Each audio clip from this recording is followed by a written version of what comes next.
Dear students, यदि आप इस बार बिहार बोर्ड के एग्जाम देने जा रहे हैं तो ये ऑब्जेक्टिव आपके लिए है, काफ़ी इंपॉर्टेंट है क्योंकि ये प्रीवियस ईयर का हम क्वेश्चन यहाँ क्या करें सॉल्व कर रहे हैं।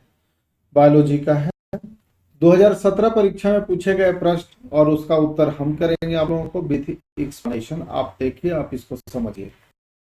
देखिए इसमें क्या है, आप कि निम्नलिखित प्रश्न संख्या 1 से 28 तक 2017 में 28 तक पूछा जाता था, अभी 70 क्वेश्चन कर दिया गया है, ठीक है। लेकिन आंसर करना है आप 35 का ही।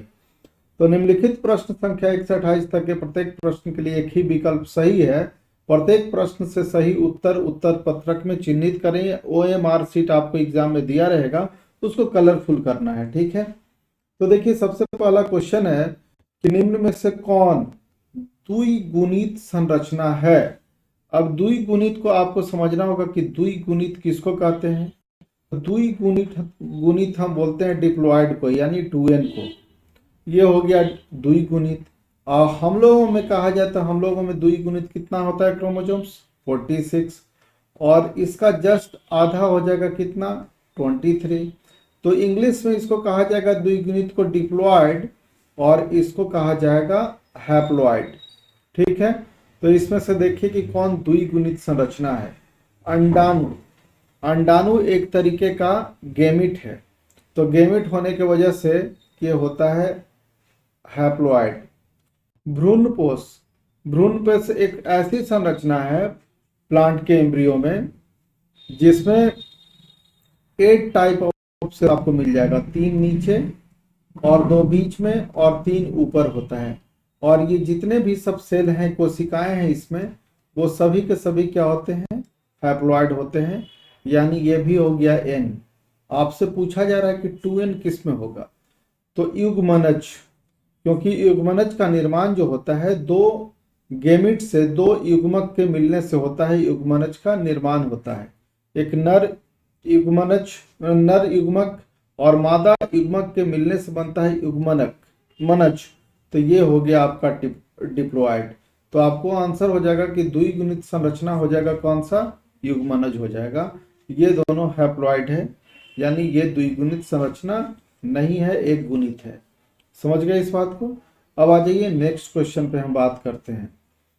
देखिए अब नेक्स्ट क्वेश्चन है हमारे पास कौन सा, इसको थोड़ा सा हम नीचे कर लें ताकि सुविधा हो। हाँ, सबसे पहला क्वेश्चन है आपके पास ओंकोजीन।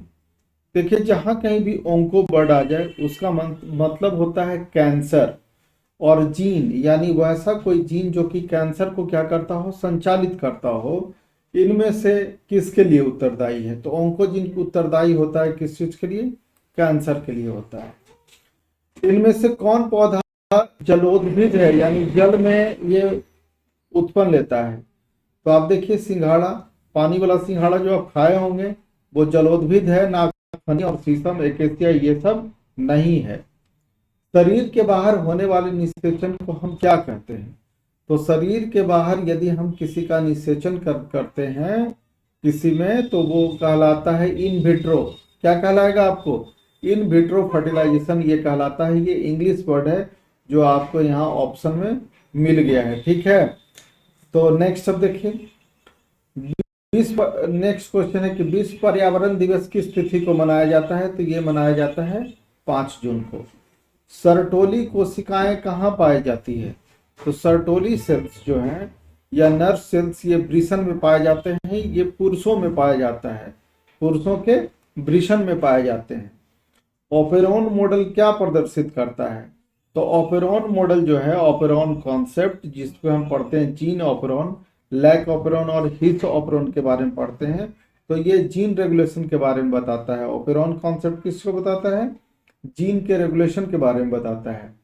ये सारे क्वेश्चन आपके लिए काफ़ी इंपॉर्टेंट है और बिहार बोर्ड का जो एग्जाम होने जा रहा है उसके लिए तो काफ़ी इंपॉर्टेंट है, कि क्योंकि ये प्रीवियस ईयर का ही क्वेश्चन हम यहाँ सॉल्व कर रहे हैं, ठीक है। अच्छा लगता हो तो इसको लाइक करें और शेयर करें, दोस्तों के बीच में भी बांटें, ठीक है। तो निम्नलिखित में से कौन जंतु उभयलिंगी नहीं है, कौन है जो कि उभयलिंगी, इसमें से जंतु नहीं है। तो 8 का आंसर हो जाएगा आपका कौन सा, सी, घरेलू मक्खी उभयलिंगी नहीं है। जबकि फीता कृमि, केचुआ और जोंक ये उभयलिंगी है। ठीक है। रेड डेटा बुक आप देखिए, इसमें से कौन सा नाइट्रोजिनस बेस डीएनए में नहीं होता है? तो नाइट्रोजिनस बेस डीएनए में एडेनिन होता है, गुआनिन होता है, साइटोसिन होता है, थाइमिन होता है, लेकिन यूरासिल नहीं होता है। ये किस में होता है? ये आरएनए में होता है। तो देखिए यहाँ लिखा है क्या? यूरासिल। तो यूरासिल डीएनए में नहीं होता है। यूरासिल किस में होता है? आरएनए में होता है। रेड डेटा बुक में क्या सम्मिलित करते हैं? रेड डेटा बुक में हम बहुत सारे, देखिए जैसे जैसे विकास हुआ है वैसे वैसे बहुत सारे जीव यहाँ आए और विलुप्त तो होते चले जा रहे हैं। जैसे बहुत सारे पक्षी, बहुत सारे पेड़, बहुत सारे जीव यहाँ से क्या होते जा रहे हैं? विलुप्त होते जा रहे हैं। विलुप्त होने का कारण क्या है? वातावरण में परिवर्तन होना। तो कौन कौन सा भी विलुप्त हो रहा है उसका लिस्ट ये रखता है। तो किस किस चीज का रखा है? विलुप्त हो रहे पौधों की सूची इसमें लिखा जाता है, दुर्लभ पौधों की सूची इसमें रखा जाता है। जैसे सर्पगंधा एक पौधा है, वो दुर्लभ पौधों की सूची में ही है। आपत्तिग्रस्त प्राणियों की सूची जो कि एकदम इंडेंजर है, खतरे में है, तो यानी ये सब के सब ये भी इसमें बुक में लिखा जाता है। इसके बारे में, इसके बारे में भी लिखा जाता है, इसके बारे में। तो ऑप्शन हो जाएगा आपके कौन सा? डी। ठीक है। नेक्स्ट देखिए, 11 नंबर का क्वेश्चन है। कह रहा है आपसे, भाई कई बार पूछा है, मेडिकल में भी पूछा जा चुका है। पूछा है कि पुष्पासन खाया जाता है, तो सेब का जो पार्ट होता है ना, सेब हम लोग खाते हैं, उसका पुष्पासन ही खाते हैं। तो आंसर हो जाएगा आपका सेब। डीएनए में इसमें किसका अनुवांशिक पदार्थ है? टीएमवी का, टोबैको मोजाइक वायरस का, कि बैक्टीरियोफेज का? देखिए टीएमवी वायरस तो आपको समझ में आ रहा होगा, ये आरएनए वायरस है। यदि आ जाए तो ये पता चलना चाहिए आपको कि इसमें आरएनए वायरस है।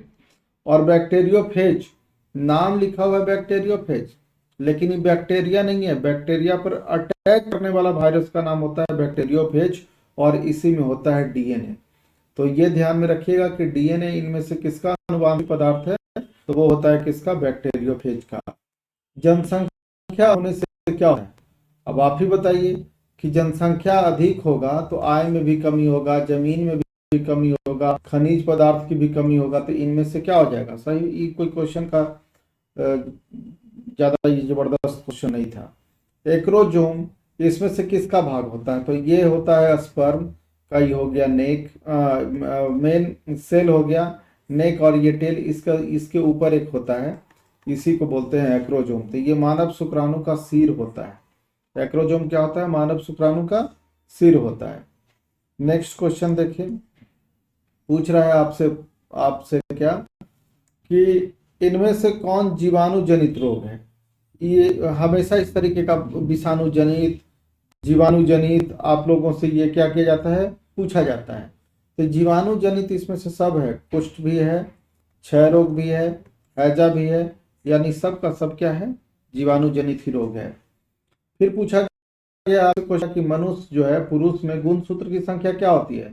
तो मनुष्य हो या स्त्री हो, 23 पेयर तो क्रोमोजोम होता है, लेकिन टोटल क्रोमोजोम तो इसमें से 22 पेयर और एक सेक्स पेयर, सेक्स क्रोमोजोम ले लीजिए एक्स वाई, ये होता है पुरुषों में, और 22 पेयर ऑटोजोम्स और प्लस जोड़ा, पेयर मतलब जोड़ा, और एक सेक्स होता है महिला। तो 22 पेयर का मतलब कितना हो गया? 46। तो इसको आप लिख दीजिए 44 ना, सॉरी 44। तो ये हो जाएगा 44 प्लस एक्स वाई, ये होता है कि इसमें पुरुषों में होता है। ठीक है। आगे देखिए, एसिटाबुलारिया निम्न में से क्या है? एसिटाबुलारिया आपको ये पूछा गया है कि इसमें से क्या है, तो आप क्या बताइएगा? ये एक तरीके का सहवाल है। ठीक है। अनुन्मिलीय परागन वाले पौधों में निश्चित रूप से क्या होता है? तो स्वपरागन होता है। अनुन्मिलीय पौधा उसको बोलते हैं, पुष्प उसको बोलते हैं जो कभी खिलता ही नहीं है। जैसे बादाम में, बादाम वही मूंगफली की बात कर रहे हैं। ठीक है। मूंगफली में दो तरीके का फूल होता है, एक पृथ्वी के ऊपर भी होता है, एक पृथ्वी के नीचे भी होता है, यानी मिट्टी में होता है। तो मिट्टी के अंदर जो पुष्प होता है वो कभी खिलता नहीं है। आप उसके जड़ को कबाड़ करके देखिएगा, वो फूल ही होता है, वो हमेशा फूल क्या रहता है? बंद रहता है। तो ऐसे पुष्प को हम बोलते हैं अनुमिलीय पुष्प। और जब खिला ही नहीं, लेकिन उसमें नर वाला भी भाग है और मादा वाला भाग है, तो वो आपस में ही क्या कर लेता है, प्रजनन कर लेता है, परागन कर लेता है। तो अनुन्मीलिय परागन वाले पौधे में निश्चित रूप से क्या होता है, जब खुला ही नहीं, बाहर ये खुला ही नहीं, तो इसका परागकण उड़ करके दूसरे जगह जाएगा नहीं, अंदर ही अंदर रह जाएगा। तो अंदर ही अंदर रह जाएगा तो सेल्फ यानी स्वपरागन होता ही है, और कोई दूसरा ऑप्शन इसमें नहीं है। जैसे कि एक नर को और एक मादा को एक ही रूम में बंद कर, बाहर कोई कंसल्टे नहीं है, तो वो ऐसे सिचुएशन में क्या होगा, स्वपरागन होगा। वही है, बंद है, उसमें मेल भी पार्ट है और फीमेल भी पार्ट है, तो आपस में ही फर्टिलाइजेशन कर लेगा। नेक्स्ट 19 नंबर का क्वेश्चन है, पारिस्थितिक तंत्र के आहार श्रृंखला में ऊर्जा का प्रवाह होता है। कई बार बढ़िया सी सवाल पूछा जाएगा। ऊर्जा का जो होता है ना आहार श्रृंखला, वो हमेशा एक दिशीय होता है, वन डायरेक्शनल होता है, मल्टी डायरेक्शनल नहीं होता है, न दो द्विदिशीय होता है, न बहुदिशीय होता है, एक दिशीय होता है। जैसे ही ऊर्जा की बात आए आप क्या करिएगा, एक दिशीय लगा दीजिएगा। इनमें से कौन सा रक्त समूह सार्वभौमिक रक्तदाता है? सार्वभौमिक, जो कि बेचारे सबको दे सकता है। तो बताइए, ये सब तो जानते होंगे, सब किसको दे देगा? ओ ब्लड ग्रुप सबको देता है बेचारा। एक संकर क्रॉस यानी मोनोहाइब्रिड क्रॉस मेंडल के थ्रू किया गया था, इसका फिनोटिपिक, तो फिनोटिपिक होता है 3:1, आंसर ये होगा। और ये लिखा हुआ जीनोटिपिक, यदि जीनोटिपिक आपसे पूछता तो ये लगाते, पूछा है फिनोटिपिक तो लगाइएगा 3:1। नेक्स्ट क्वेश्चन, हाँ नेक्स्ट क्वेश्चन है आपके पास, पूछ रहा है कि गेंडा जो अभ्यारण्य है वो किस राज्य में अवस्थित है? तो ये असम में है। कहाँ अवस्थित है? असम में अवस्थित है। गेंडा अभ्यारण्य असम में है।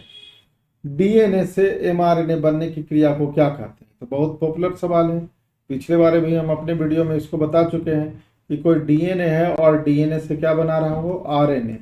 आरएनए स्पेशली कौन, मैसेंजर आरएनए, तो ये कहलाता है ट्रांसक्रिप्शन। ट्रांसक्रिप्शन देखिए अंग्रेजी में भी लिखे हैं, हिंदी में भी ऐसे ही लिखा जाता है, ट्रांसक्रिप्शन कहलाएगा। और डीएनए से डीएनए रहता तो हो जाता रिप्लिकेशन, और एमआरएनए से प्रोटीन बनता, प्रोटीन तब हो जाता ट्रांसलेशन। यानी अभी एक सवाल तो यहाँ सीखे हैं केवल ये ट्रांसक्रिप्शन, साथ साथ में रिप्लिकेशन भी आपने सीख लिया कि डीएनए से डीएनए का बनना, और ट्रांसलेशन का मतलब होता है एमआरएनए से प्रोटीन का बनना, क्या कहलाएगा, ट्रांसलेशन कहलाता है। ठीक है। WHO यानी वर्ल्ड हेल्थ ऑर्गेनाइजेशन के द्वारा ध्वनि प्रदूषण का कौन सा मानक सही है? तो ध्वनि प्रदूषण का सबसे अच्छा मानक सही कौन सा? 20 से 30 डेसिबल की ध्वनि, ये ध्वनि प्रदूषण का ही मानक सही है। मलेरिया रोग उत्पन्न होता है, मलेरिया रोग किससे उत्पन्न होता है? ये तो बचपन से आप पढ़ते आ रहे हैं कि ये मादा एनोफिलीज मच्छर से ही होता है। किस गैर फली पौधों के जड़ पिंड के जैविक खाद मौजूद होते हैं? तो एजोटोबैक्टर में होता है, जैविक खाद मौजूद होता है। दूध से दही बनाने के किस जीवाणु का उपयोग होता है? ये तो कई बार आप पढ़ चुके हैं कि दूध से हमको दही बनाना है तो क्या करेंगे, लैक्टोबैसिलस। ठीक है। अर्जित गुणों के वंशागति के सिद्धांत किनके द्वारा किया गया था? तो लैमार्क का। अर्जित गुण कहने का मतलब इनका ये था कि कोई भी जीव अपने जीवन काल में जो गुण अर्जित करता है वो गुण उसके बच्चे में चला जाता है। लेकिन ऐसा नहीं है, कोई डॉक्टर इंजीनियर है तो उसका बेटा कोई जरूरी नहीं हो कि डॉक्टर इंजीनियर हो, जबरदस्ती भी पढ़वाता है। कोई किसान है तो उसका ये नहीं है कि उसका बेटा किसी नहीं होगा, समझ गए? तो अर्जित गुण फेल है। अर्जित गुण का वंशागति सिद्धांत दिया गया था लेमार्क के थ्रू। इन्होंने बताया था क्या कि पहले जो जिराफ था उसका साइज बकरी का था, वेजिटेशन जब यानी घास फूस खत्म हुआ तो बड़ा बड़ा पेड़ खाने लगा, फिर उससे बड़े पेड़, फिर गर्दन उसका बड़ा होने लगा, ये इस तरीके से तो जिराफ हो गया, उनका कहना था। बत्तख को मछली खाने का शौक पड़ा तो वो पानी में जाने लगा, उड़ना बंद कर दिया, तो उसके बीच, उसके पैरों के बीच में क्या आ गए, वेब्स आ गए। ये लेकिन का कहना था, इस सिद्धांत को सपोर्ट करने के लिए, जैसे होता है ना कि किसी सिद्धांत को हम कह रहे हैं कि सही है तो उसको सपोर्ट करने के लिए इन्होंने, लैमार्क ने इन सब बातों को कहा। सांप को चूहा खाने का लत लग गया तो बिल में जाना शुरू कर दिया, तो उससे उसके पैर गायब हो गए। किसने कहा? लैमार्क ने कहा कि ऐसा होता है। तो इंडियन वुमेन, भारतीय महिलाएं बहुत सालों से क्या कर रही है, अपने नाक कान छेदवा रही है, तो क्या उसका जो अगला बच्चा जो जन्म लेता है, लड़की सब, उसके नाक और कान छेद किए होते हैं? नहीं, गलत बात है।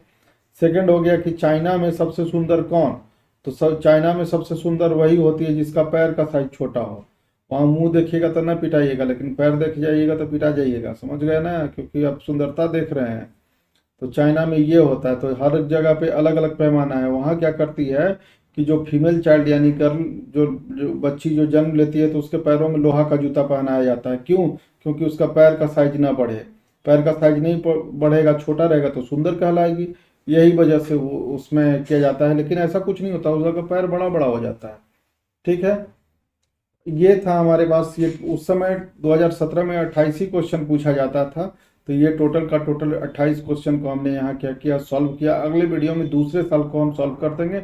और यदि आप ये कई ईयर का ऐसे देख लेते हैं, इंटरनेट ईयर है, जैसे 2017 का, 2019 का, 2021 का, तो 2023 का क्वेश्चन मैच करेगा।